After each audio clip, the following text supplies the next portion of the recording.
It's been 5 years since Hurricane Katrina devastated Louisiana.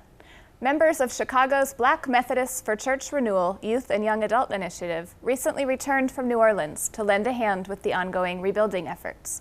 To provide some impressions from their mission trip, we welcome Reverend Wayne Grant, pastor of Resurrection United Methodist Church and chairman of the BMCR Youth and Young Adult Initiative, along with Jaquay Wilkerson from Resurrection Church and Jasmine Bailey from Mandel United Methodist Church.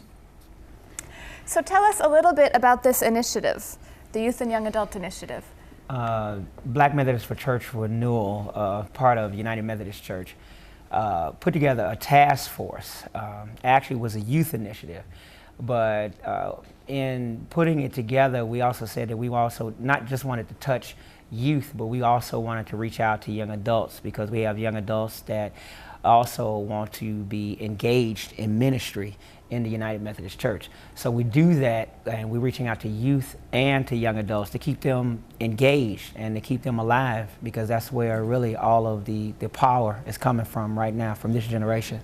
And what direction is this taking you in? Oh my God, it's taking me it's taking me in all sorts of directions. We're doing all sorts of things, beside what we were doing with Katrina and going and helping out in New Orleans. We've been doing Christian cafes.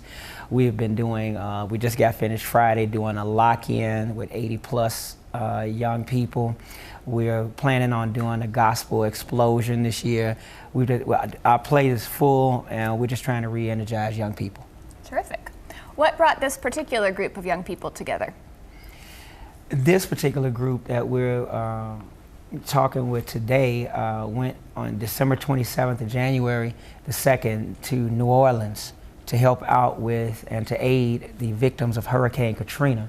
A lot of folks down there are still, even though a lot of people think that things have been rebuilt, actually there are a lot of people still suffering down there and still trying to rebuild their homes and still are displaced from that whole catastrophe. And so we went down there to aid them. Jasmine and Jaquay, you were on this trip. What kinds of things did you do? We was working in this house, and we did the tiling of the floor in the kitchen. We put up cabinets, and we laminated the floor in the bedrooms. We did 3 bedrooms. Wow, that sounds like heavy work. Yeah. Did you know how to do those things? I wouldn't know how to do those things. I knew how to do the tiling of the kitchen floor. Okay. But everything else I didn't know how, but it was worth it. How about you, Jaquay? The cabinets was easy, just. Okay, whatever you say. But putting in the tile was kind of, it was good. Now I know how to do tile, so I can do that in the future. And what did you think from your time down there? Did it surprise you?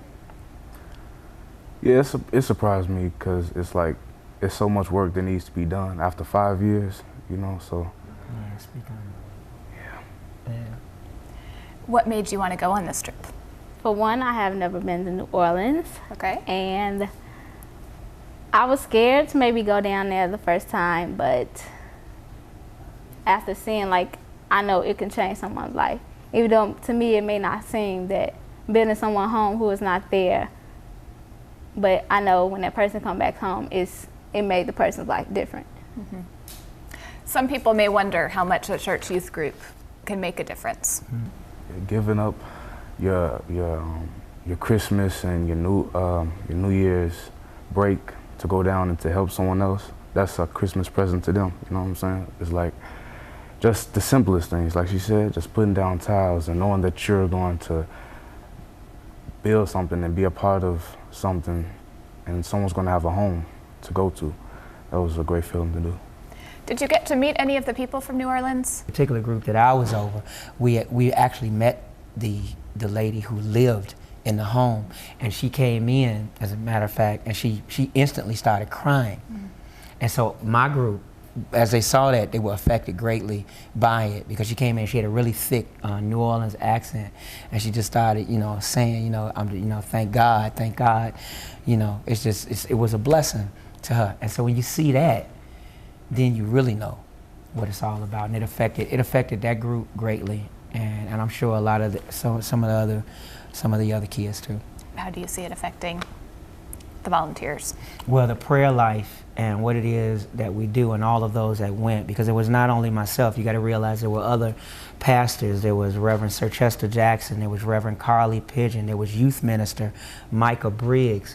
We had other ministers and pastors, and so our whole push was to help the youth to see where God was at work in this process, you know, and where grace, you know, and what it was that they were doing. You know, so we had prayer. You know, there was more than us just working on stuff. We also had time to share together. We also had time to pray with one another. And for in my group, we prayed with the woman that came in. Oh, how neat. Right in the middle of putting up the insulation and, you know, doing all of this stuff. Is there any advice you'd give other teenagers who are thinking about going on their first work trip or mission trip? Do it. Do it. Do it. It was to help someone else.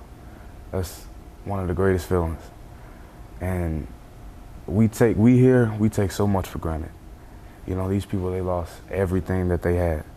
And I can't even imagine losing my home and people losing their animals and their family members and friends, and just do it. Okay, great parting words. Thank you, Reverend Grant, Jaquay, and Jasmine for being here today. I'm Polly Toner for Different Drummers. Keep the faith.